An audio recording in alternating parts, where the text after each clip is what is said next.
шаарындагы жугуштуу орундарда иштеген. Кыргызстанда бүгүн 7 апрелде коронавирус жуктурган дагы 12 жаңы учур катталды. Бул тууралуу Саламаттык сактоо министри Сабиржан Абдикаримов өкмөт үйүндө өткөн маалымат жыйында билдирди. Министр билдиргендей, өлкө боюнча жалпы ооругандардын саны 228 кишиге жетти. Кечеги бир суткага бүгүнкү күндө жаңы 12 учуру катталды.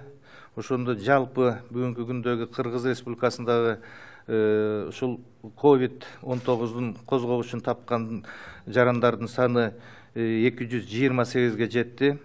Анын ичинен Бишкек шаарында 30, Ысык Көл областында 3, Жалал Абад областында 80, Нарын областында 5, Баткен областында 4, Ош областында 105,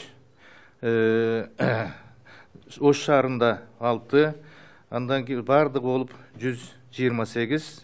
Ошондой эле Саламаттык сактоо министри коронавируска чалдыккан 12 адамдын 7-өө медицина кызматкери экенин айтты. Тилекке каршы мен айтышым керек, бүгүнкү бая 9-уна дагы 2 күндө кошулду. Бүгүн деле айттым, 7 киши кошулуп, жалпы медициналык кызматкерлердин бул коронавируска чалдыкканы 19 болду. Булардын клиникалык симптомдору жок.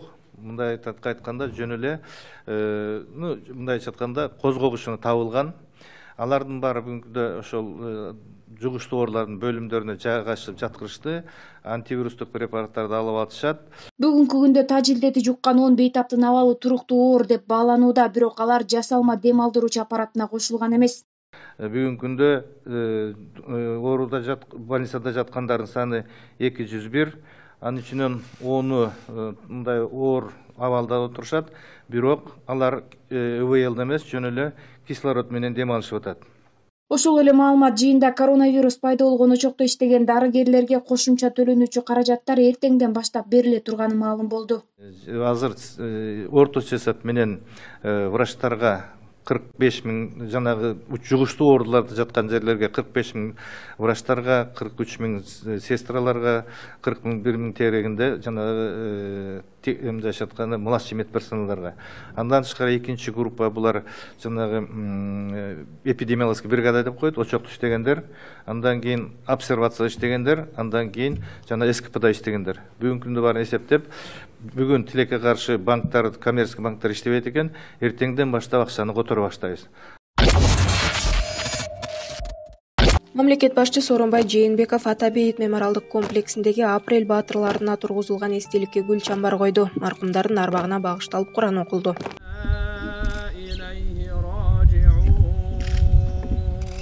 Эскерүү иш-чарасына Жогорку кеңештин төрагасы Дастанбек Жумабеков, Жогорку соттун төрайымы Гүлбара Калиева, экс-президент Роза Отунбаева жана биринчи вице-премьер-министр Кубатбек Боронов катышты. Ата бейиттеги эскерүүдөн кийин мамлекет башчысы Сооронбай Жээнбеков Ала Тоо аянтындагы Аксы жана Апрель окуялары учурунда эркиндик үчүн күрөштө курман болгондордун эстелигине гүл чамбар койду.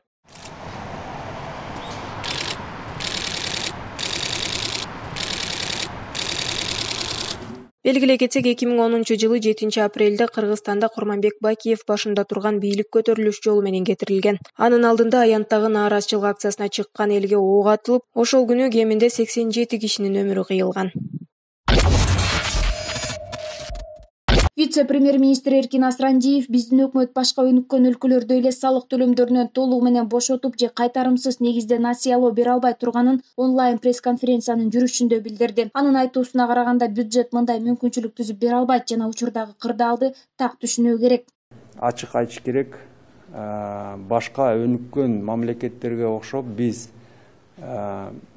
өзүбүздүн эсебибизден бекер кредит же бекер акча же толугу менен салыктан бошотууларды биз кыла албайбыз. Муну ачык айтыш керек. Себеп дегенде бизде бюджетти эң негизги бүгүнкү күндө биринчи максат бул бюджеттин эсебинен айлык алып аткан жарандарды жана жөлөк пул пенсия алып аткан биздин жарандарыбызга ошо мамлекет өзүнүн милдеттерин толук өз убагында аткарылышы керек. Кошумча мүмкүнчүлүк бюджет эсебинен же кандай бир өзүбүздүн стабилдүүлүк фонддор бизде тилекке каршы жок. Ошондуктан биз бизнеске жардам сураганда реалдуу өзүбүздүн күчүбүздү, алыбызды таразага салып туруп эсепке алышыбыз керек. Асрандиев бизнеске жардам берүү маселеси учурда иштелип жатканын дагы кошумчалады. Эң негизги эки багыт бул каржылоо булактарын издеп табуу. Бул жагынан биз биринчи ирет Кыргыз Орус өнүктүрүү фондунун бүгүнкү күндө колдонулбаган каражаттарын бул Кыргыз Республикасынын экономикасына тартып келүү жолдорун издеп атабыз. Бул сумма 200–250 миллион долларга чейин. Экинчи багыт болсо бүгүнкү күндө донорлор менен активдүү иш жүргүзүлүп атат. Алдын ала айтып кетейин, бул Европа өнүктүрүү жана реконструкция банкы менен сүйлөшүүлөр жүргүзүлүп атат. Суммасы 100–150 миллион долларга чейин. Бүгүн Бишкек шаарынын коменданты Алмазбек Орозалиев маалымат жыйын берип, Бишкек шаарындагы өзгөчө абал режими киргизилгенден бери 516 кылмыш иши катталгандыгын айтты.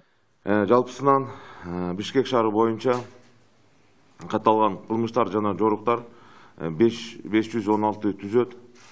Анын ичинен 467 кылмыш жана жоруктар бети ачылган.